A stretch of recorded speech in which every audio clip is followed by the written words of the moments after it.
Hello and welcome back to my channel Bloss's kitchen. Vasai Wadval special सुक्या बोंबलाची बाफात ही recipe आपण ब्लॉसेस kitchen मध्ये पाहिलेली आहे आणि आज आपण गवारीची बाफात ही रेसिपी ब्लॉसेस किचन मध्ये पाहणार आहोत। रेसिपी आवडली तर नक्कीच लाईक आणि शेअर करा। तर पाहूया बाफाताची रेसिपी ब्लॉसेस किचन मध्ये। मी हे गवारीचे बाफात बनवणार आहे आणि ते सुद्धा ह्यामध्ये कोलबी घालून।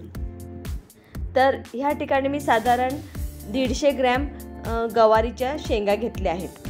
गवारीच्या शेंगा म्हणजे आमच्या भाषेमध्ये आम्ही याला गारीच्या शेंगा असे म्हणतो। तर ह्या साधारण 100 ते 150 ग्रॅम आहेत आणि ह्या शेंगाचे अशा प्रकारे तुकडे करून घ्या।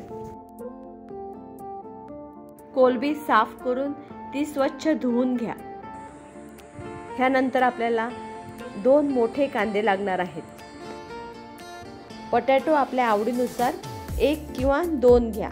मी 2 घेतले आहेत आणि पोटॅटो कापल्यानंतर त्याच्या फोडी काळ्या पडू नयेत म्हणून पाण्यामध्ये ठेवा। 2 टोमॅटो बारीक चिरून घ्या। हा मी 2 टेबलस्पून भाजला मसाला घेतला आहे। भाजला मसाला नसेल तर तुमच्या रोजच्या वापरातला जो मसाला असेल तो घ्या। 2 हिरव्या मिरच्या आणि आलं लसूण एकत्र क्रश करून घेतले आहे आणि चिंचेचा कोळ सुद्धा आपल्याला लागणार आहे। भांड्यामध्ये किंवा पातेल्यामध्ये 2 ते 3 मोठे चमचे कुकिंग ऑइल घ्या। हे गवारीचे बाफात आपण ट्रेडिशनल पद्धतीने बनवणार आहोत, त्यामुळे ट्रेडिशनल पद्धतीने थोडं कुकिंग ऑइल जास्त घातलं तर बाफात अधिक टेस्टी बनते। कांदा परतवून घ्या। कांद्यामध्ये चवीपुरतं मीठ घाला।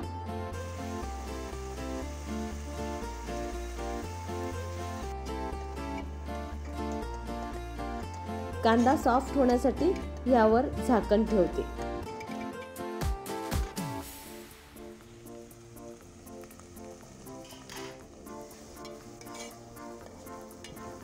आता ह्यामध्ये क्रश केलेले आलं लसूण आणि मिरची घाला।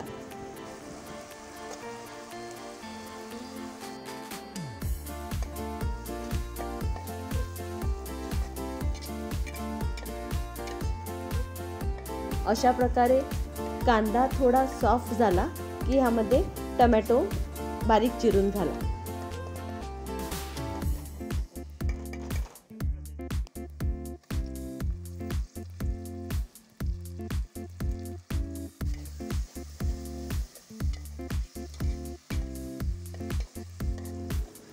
आता झाकण देऊन टोमॅटो सॉफ्ट होईपर्यंत शिजवा।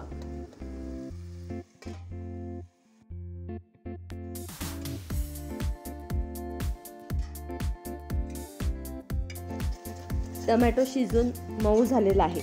आता ह्यामध्ये गारीच्या शेंगा आणि पोटॅटोच्या फोडी घाला।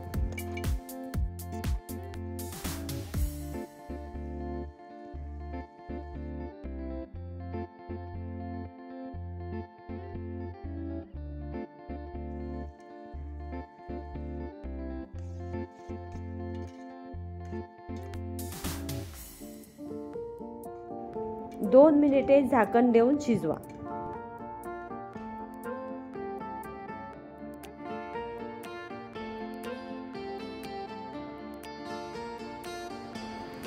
आता ह्यामध्ये कोलबी घाला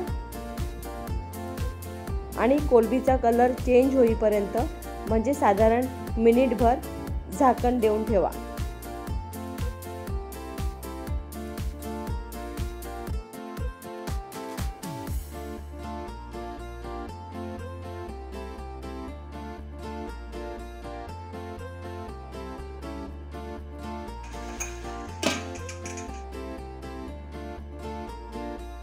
कोलबीचा कलर चेंज झालेला आहे। आता ह्यामध्ये मसाला घालून सर्व एकजीव करून घ्या।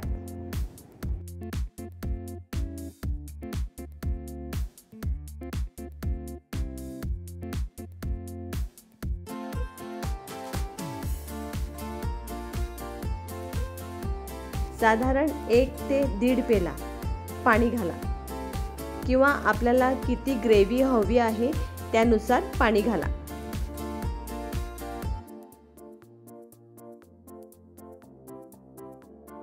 सर्व मिक्स केल्यानंतर तिखट किंवा मीठ कमी वाटत असेल तर त्यानुसार ते घाला। थोडी कोथिंबीर सुद्धा ह्यामध्ये घालते। आणि आता पोटॅटो आणि शेंगा झाकण देऊन शिजवून घ्या।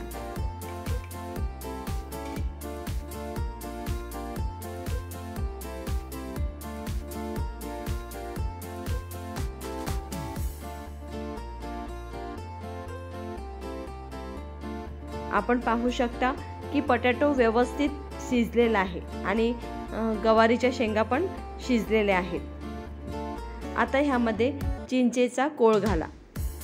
इकडे एक लक्षात असू द्या की पोटॅटो पूर्णपणे शिजल्यानंतरच चिंचेचा कोळ घाला, कारण चिंचेचा कोळ आपण जर अगोदरच घातला तर पोटॅटो शिजणार नाही। बाकी ठेवलेली कोथिंबीर घालून 2 ते 3 मिनिटांनंतर गॅस बंद करा।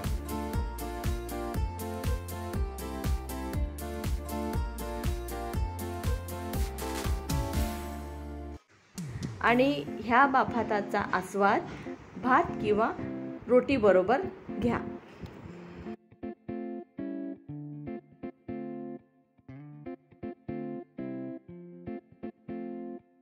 Thank you for watching. Take care.